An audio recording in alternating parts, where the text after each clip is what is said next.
YouTube, ValleyGirl5678 here. It's time to talk about this new Renée rap album, Snow Angel. This album follows her debut EP, Everything to Everyone. This entire album was produced and co-written by Alexander23, alongside some other collaborators on a few tracks. This is the debut LP from the bisexual queen herself, Renée Rapp. And if the album has a theme, that's it. This album could totally be called Introducing Renée Rapp, Queen of Multiplicity. If Renée is introducing herself as a pop music figure with this album, the main takeaway is that in many aspects of her life, she exists in and as duality. The song on the album that represents this idea most obviously is track 4, Gemini Moon. Of course, Gemini is the two-faced sign. The song is lyrically comprised of many types of dualities that exist in Renée's life that negatively affect her and her partner's well-being. Naturally, her bisexuality, which is the kind of main narrative thread of the overarching theme of duality on the album, is viewed by Renée in a negative light on the song, with the line, "I can never pick a side," which reflects the unfortunately common biphobia that exists in society that is often internalized by bisexuals. You're gonna have to trust me on that one. The song is pretty well written, but I think they could have gone further with the narrative development of the song, being more about how these character traits of Renée hurt her more than anyone else, as they kind of begin doing in the second verse, but then it kind of just stops there, so it kind of feels like an incomplete thought or an incomplete song. Another song that has a strong, clear message but does miss the mark a little bit is the track right before Gemini Moon, Poison Poison. To me, while it's simple, the idea of you could poison poison is quite genius, as it puts the point of the entire song into one short, catchy line. My praise of the song kind of ends there though, as I'm not a huge fan of the development of the song sonically and thematically, and it just ends up feeling a little bit like half-assed to me. And maybe that comes a little bit from like what the song just naturally is. But of course, naturally, I'm incredibly curious about who this song is about. A song on the album that uses a specific lyrical motif a bit more successfully than Gemini Moon and Poison Poison is the final track on the album, 23. The way she relates certain lines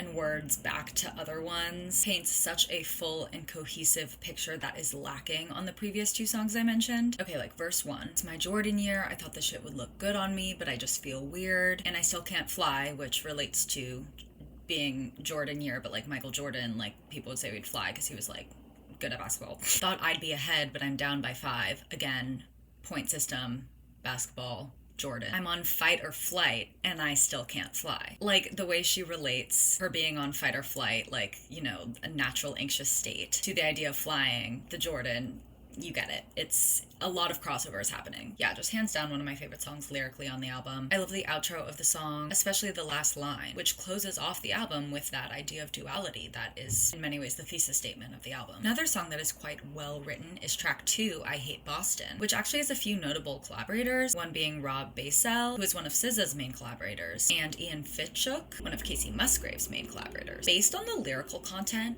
if someone pulled this shit with me, I would hate the city they did this stuff to me in as well. My favorite aspect of the song though is how sonically the song starts as a soft piano ballad but builds into a more angry electric guitar type ballad as she continues to recount this person's casualties on her and realize more and more just how much this person fucked her over. And y'all know I love a song that has cohesion between its production and narrative. Like, to me, that is what makes a good song. And as a cherry on top, she goes off vocally on this track, obviously, especially in that last chorus. In my opinion, the best written and best song in general on the album is track 5, the titular track, Snow Angel. The utilization of her relationship with and use of cocaine as a metaphor for herself and her relationship to herself is genius, because her relationship with cocaine is a direct response to her relationship with herself. And then there's that play on snow with the ideas of winter being used as a metaphor for hard times in her life, where snow or coke are very present. It's all quite genius to me. I love the pre-choruses melodically and the freshness it brings to the track sonically, plus the common theme of duality on the album is tied in with it's burning but it's ice cold, while obviously staying in that snow cocaine theme. I love how the second chorus leads into the bridge. To me, it's just song composition perfection, especially given the lyrics in the bridge. I tried so hard, I came so far, I met a boy, he broke my heart, I blame him because it's easier, but I still look for him and her. Again, the bisexuality, duality of it all all. The seasons change, addictions strange. I loved back then what I hate today. Duality, multiplicity. I wish I went a different way, but if I went back, I would do the same. It's just like,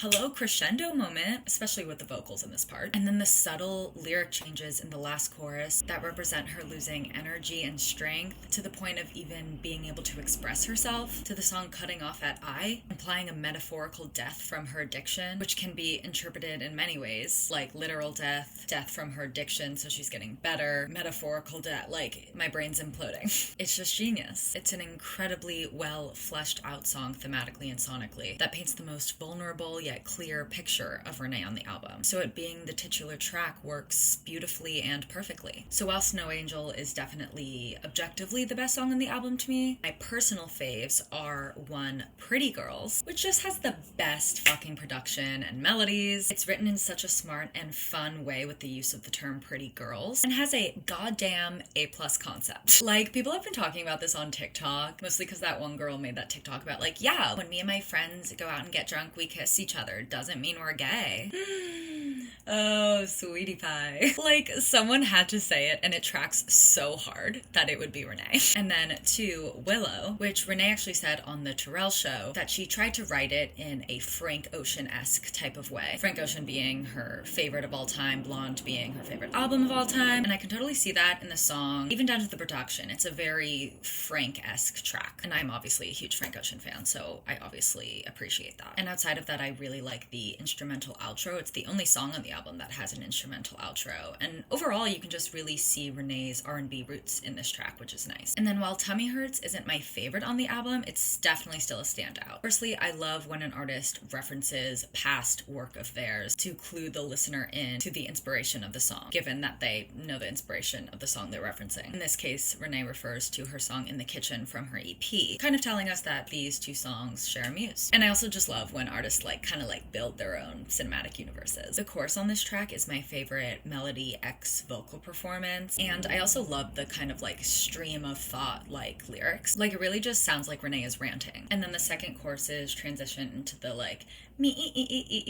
bridge. Flows super well, and it's super satisfying, not to mention the electric guitar that goes off in this part as well. And again, the subtle lyric changes in the last chorus really helps give the song and the situation it's about closure that is unfortunately lacking on many of the other tracks on here, like Gemini Moon and Poison Poison, which I previously mentioned, as well as So What Now, The Wedding Song, Talk Too Much, and I Wish. None of these songs are by any means bad songs, and in fact I quite enjoy Talk Too Much and I Wish, but they simply don't even get close to the heights that the highlights on this album reach. So overall, while I do think this is a pretty good debut album for Renée, after my initial few listens, the album left me feeling similarly actually to how I felt after my first few listens of Ryan Beatty's new project, which by the way has definitely grown on me, and I think I would even rate it higher if I reviewed it now. But if we're talking within first week of release, my main takeaway is that the highs are quite high, but everything else is kind of mid. So being what I gave that album, I'm gonna give this album a 6. I'm obviously so excited that she is,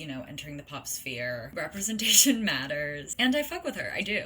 Thank you so much for watching this video. If you want to see my reaction to this album, as well as my reactions to all the other albums that I review on this channel, as well as the uncut versions of the reactions that I post on this channel, you should absolutely check out my Patreon, which is linked below. And if you want to see even more exclusive content from me, like single and music video reactions, everyday life rants, and silliness, you should check out my sunroom, which is also linked below. Make sure to follow me on Instagram and TikTok to stay up to date on my shenanigans, and I will see you in my next video. Bye!